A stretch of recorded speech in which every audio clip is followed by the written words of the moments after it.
myself. And I just wanted to warn you that there are a few naughty words towards the end. So if anybody is offended, please just close your ears. Remember, it's not me that says those naughty words, but it's Becca who is here telling this story. So again, I'm Carolyn Cohn Weaver. I wrote this story called Nailing It. And it starts with, so I'm doing Whitney's nails when this guy rings the doorbell. I've got the base coat on all 10 of her fingers and the color on 7, fire and ice. You know, she says it's a retro 50s color. For some reason, even though it's like the 21st century, she's got this thing for the 50s. Maybe it's because she was born then. Mid-century, she calls it. I mean, whatever. So she didn't say anything about manicures when I first interviewed for the nanny job early in the Great Recession. She did tell me about her slacker son leaving his twins with her when they were like 6 months old. I mean, they're 2.5 now and still with her, and so am I. I'm in college, and what with the recession and all, it's really hard to find a part-time job that helps with my expenses.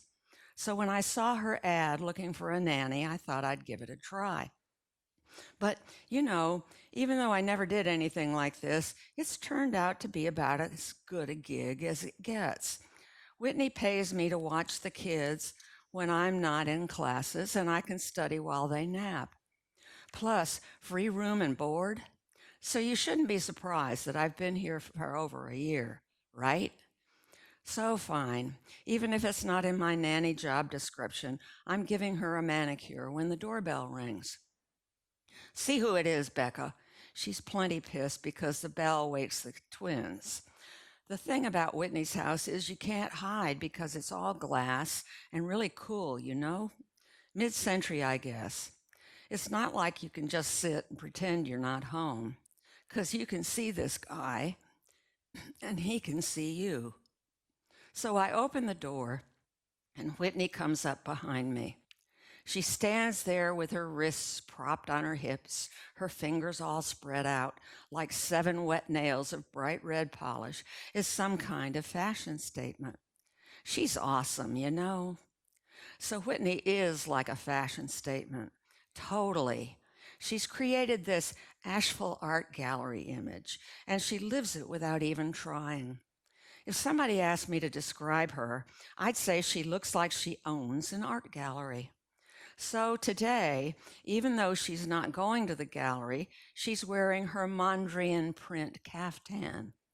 I mean, I know about Mondrian just for hearing about her talk about it. And her hair, the same red as in the print, is like all up and I know, right? So I look the pits. It's not as if I have to look good for anything or anyone. Alls I do is nanny the kids, go to my classes, and study.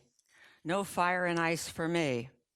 Here I am, barefoot in my cutoffs and my one-size-fits-all t-shirt that says I'm party trained, and a week's worth of stubble on my legs. And here's this fine guy standing on the front porch. And I'm like, who is this guy? So what I think first is he's one of those Mormon missionary guys who rides a bike around town, you know? But he's not wearing a short sleeve white shirt and tie like they do. I mean, he's got on a tweedy looking jacket and these fancy shoes. And instead of a bike, there's this ginormous, glistening black SUV parked out in the driveway. You know, the kind that looks like it gets about 5 miles a gallon. The little plastic tag on his pocket says his name is Brandon. So this Brandon is, you know, shiny, not from sweat or anything, but like patent leather. He looks like Rock Hudson used to with his dark hair parted on the side and slicked back like Rock Hudson used to do. You might not think I know who Rock Hudson is, but I do, because Whitney's got me into the Movie Classics channel. So I watch a lot of old flicks when she's at her openings and fundraisers and stuff. Anyway, this Brandon has that kind of look about him, And I'm thinking Whitney's going to find out why he's there just 'cause she has this thing for the 50s. Beautiful place you have here, Ms. Harris. This Brandon guy goes all smooth as syrup as soon as she opens the door. How he got her name, I don't know. I mean, she is well known. Anne Whitney Harris. Told me to call her Whitney, even though it's her maiden name. Anne is too dull, she said. I mean, this Brandon is so fine, but he looks right past me. Humiliating, right? Whitney checks his name tag. Mr. Brandon, did you stop by to tell me my home is beautiful? If so, I already know that. When Whitney's easy, she talks in a soft southern drawl. But when she's talking business, her voice gets like icy and sharp. No more soft drawl. I know, right? She's awesome. Did I catch you at a bad time? He's laying on the personality, trying to hold on to any edge he had. Yes, no doubt about it. She's icy now. The twins are hollering from their room. They want up. This will take just a minute, Brandon goes real fast. I was wondering if that's your Thunderbird in the garage. He stands there twisting some papers into a tube. So Whitney drives a 56 Thunderbird. She has an old tank of a Mercedes that she keeps so I can take the twins to play school in the park. She says it's safer than the bird. Yes, that car is mine. She's really icy now. Why do you ask? Would you be willing to sell or trade? She starts to close the door on him, but he goes, what if the deal is too good to pass up? He's grinning like Rock Hudson. So Whitney opens the door just a little bit more. This Brandon either has more money than sense, like my dad says, or like he's some crazy kind of door-to-door pervert.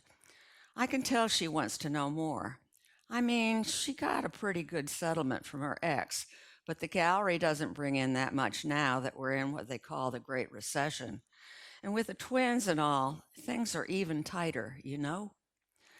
Young man, Whitney goes, ice again. Do you spend your time driving around town, peering into people's garages for vehicles you might like to purchase? So if I were this Brandon guy, I'd turn around right then and leave. But instead he goes, Miss Harris, and straightens his jacket and gets all formal sounding. I represent the Windsor Auto Dealership. He unrolls the paper he's been holding. They're brochures, and holds them so she can see. She's got the beginning of a little smile, and she smooths the nail on her middle finger, like she's testing to see if the polish is dry.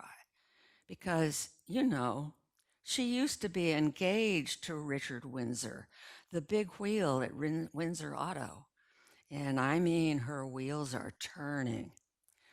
So, okay, Whitney tells me things, like about why Richard broke their engagement. She told me once that when she thinks of Richard, the wheels in her brain start turning. They go so fast that she feels they're going to run off the track. She told me Richard left her because of the twins. She figures the only reason he wanted to marry her in the first place was her arty gallery owner image. She used air quotes, that some of her classiness, air quotes again, would rub off on him. Car dealer complex, I guess. Anyway, her theory is that Richard likes older women because their ovaries have dried up.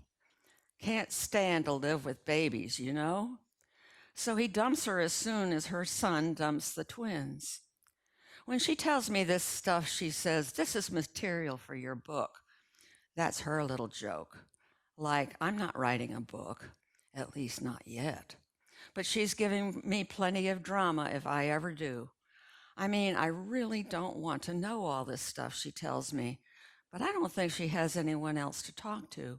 I mean, you know, I feel sorry for her sometimes. So anyway, last week I'm studying late. Actually, I turned off the movie classics when I heard the Thunderbird's brakes. Some days she's going clear through that garage's back end. I've got more for your book, she goes first thing after she comes in. I know that means more drama, so I get up and fix her a Scotch rocks. She tells me she just saw Richard at an opening in Asheville.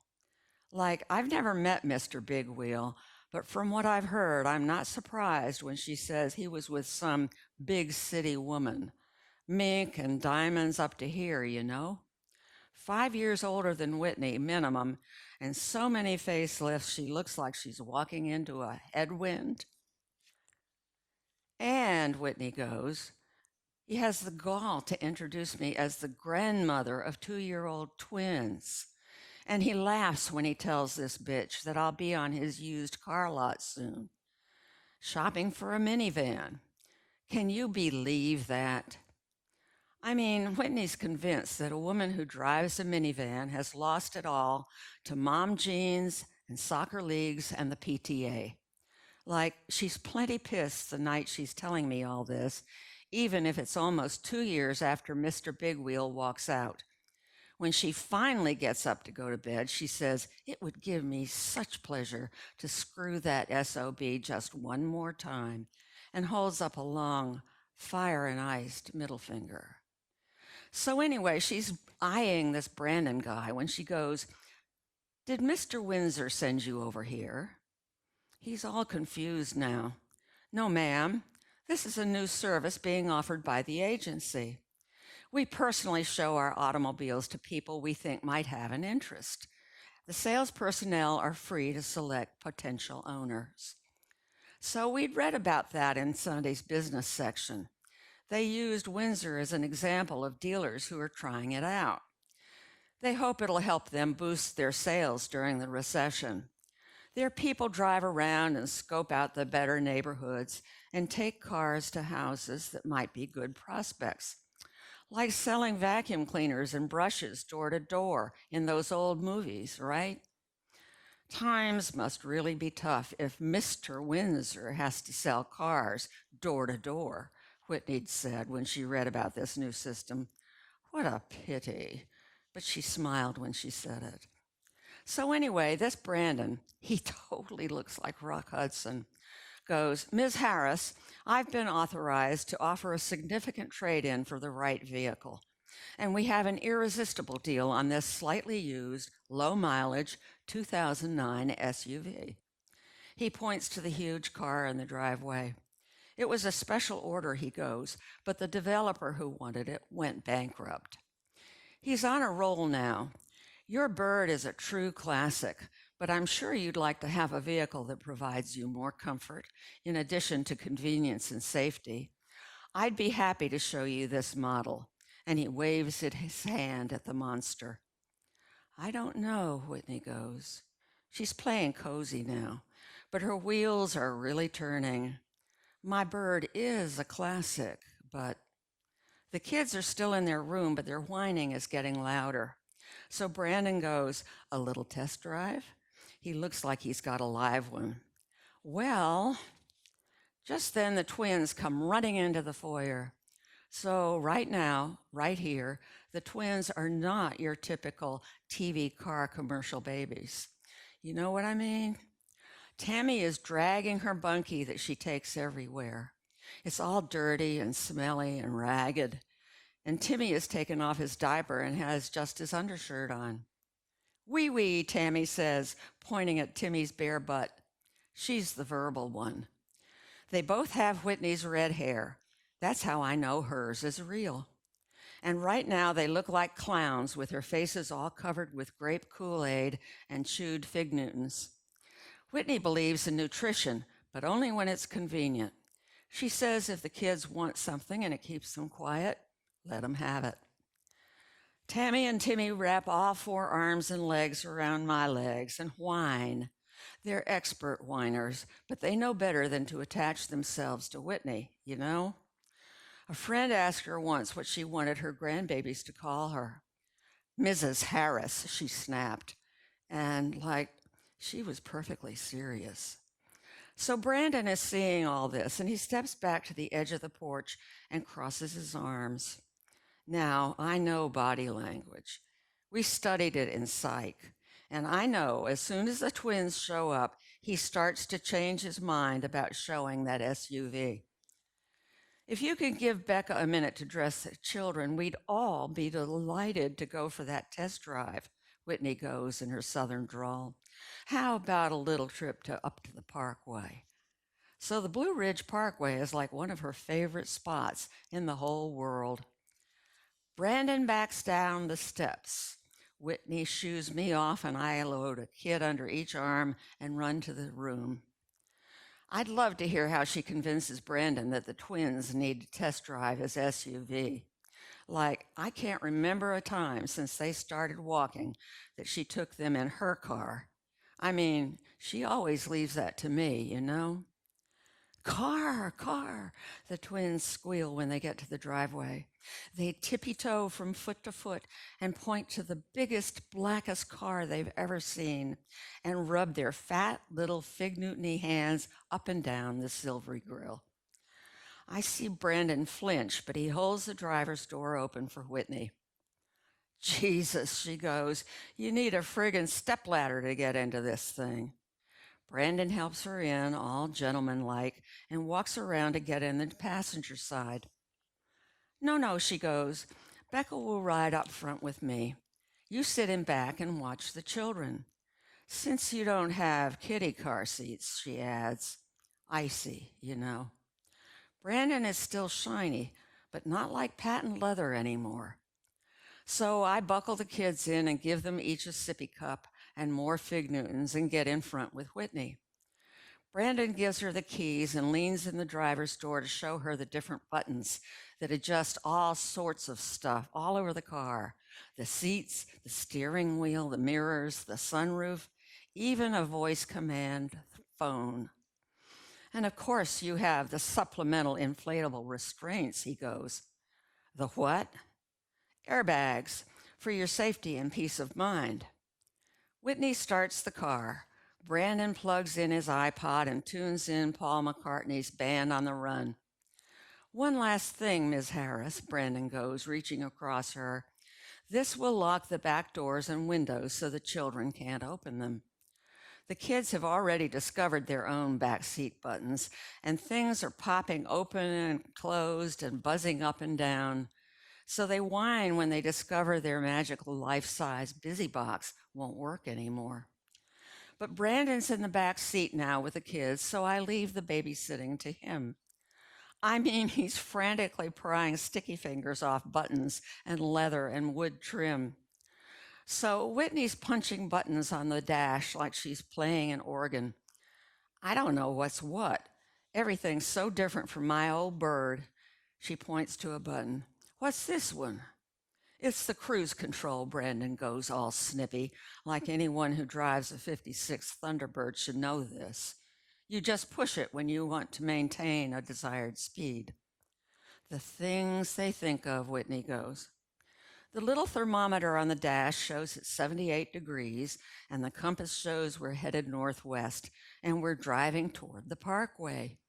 The sunroof is open, windows down, and Sir Paul way up. We wave at everybody we see, and they all wave at us like, you know, we're rock stars in that giant black SUV. So by the time we get to the parkway, Timmy's figured out how to unbuckle their seatbelts. He's the mechanical one. Next thing, both kids are standing up and like trying to get through the sunroof. Whitney's trying to drive and at the same time see what's going on in the back seat, but she can't pull over or even stop because of all the sightseers behind her creeping along the parkway at 20 miles an hour, you know? Brandon, she calls back to him. I can see she's gritting her teeth, watching him in the rear view. Please see if you can control the children. It's hard enough to drive this beast of a vehicle. Yes, ma'am. I turn and watch what's happening in the back seat. Oh, my God. Brandon's furious by now. Sit, he yells. Sippy, Tammy points to where Timmy's cup turned over on the fancy leather. Shit, Brandon grabs Tammy's buggy to clean up the mess. Tammy shrieks, and Timmy bites Brandon. You little shit, Brandon lets go of the bunkie and the wind gets it. It flies up and catches halfway out the sunroof. Bunkie! Tammy screams and climbs Brandon like a monkey, trying to grab the blanket before it disappears. So I lunge halfway over the seat back and grab Tammy's shirt tail just as her head pops through the opening. Like Whitney's freaking out, so she starts to pull off the parkway at the next overlook.